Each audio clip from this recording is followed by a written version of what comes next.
వరంగల్ పట్టణానికి ఏం చేస్తున్న సందర్భంలో రేపు వాళ్ళు చేపట్టబోయే కార్యక్రమాలకు సంబంధించి ముందే ప్రిలిమినరీ మీటింగ్ ఒకటి కండక్ట్ చేసి అధికారుల ద్వారా ఫీడ్బ్యాక్ తీసుకొని రేపు వారి ముందు ఈ జిల్లాకు సంబంధించిన అంటే కుడా లిమిట్స్కి సంబంధించిన సమస్యలను మరి అక్కడి నుంచి మాకు సీఎం నుంచి కొన్ని ఎజెండా ఐటమ్స్ రావడం జరిగింది.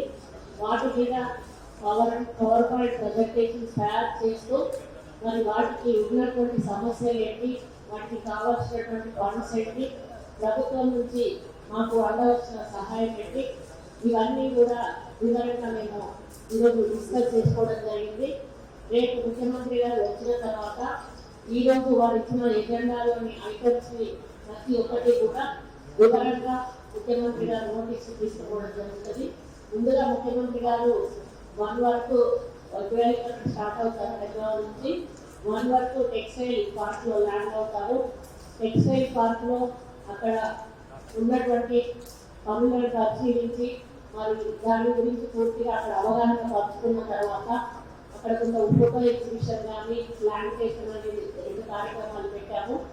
ఆ తర్వాత మరి రోడ్డు వారు వస్తూ మరి మన సూపర్ స్పెషాలిటీ హాస్పిటల్ దగ్గర ఆగి ఆ హాస్పిటల్లో జరుగుతున్న పనులు కానీ ఎందుకు మరి ఆలస్యం అవుతా ఉంది, ఎంత త్వరగా కానీ ఓపెనింగ్ చేసి మరి ప్రజలకు అంకితం చేయాలనే విషయం మీద కన్సర్న్ ఏజెన్సీ వాళ్ళతో మాట్లాడి తెలుసుకొని మరి ఆ తర్వాత డైరెక్ట్గా ఇక్కడ కలెక్టర్ ఆఫీస్కి వచ్చి ఇక్కడ రివ్యూ ఏర్పాటు చేసి ఈ ఎజెండా ఐటమ్స్ మీద వారు రివ్యూ చేసినాక వారు నిర్ణయాలు తీసుకొని ముఖ్యంగా గతంలో ఎలక్షన్ సమయంలో వచ్చినప్పుడు ముఖ్యమంత్రి గారు ఒకటే చెప్పారు, హైదరాబాద్ తర్వాత అతిపెద్ద నగరము వరంగల్, 2వ రాజధానిగా దీన్ని అభివృద్ధి చేయాలనే లక్ష్యంతో మేము ముందుకెళ్తా ఉన్నాము.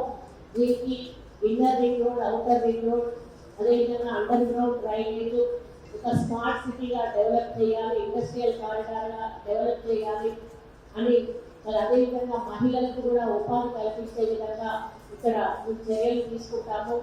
ఈ విధంగా అన్ని రకాల వరంగల్ని అభివృద్ధి పథంలో ముందుకు నడిపిస్తామనేటువంటి మాట మాట్లాడారు.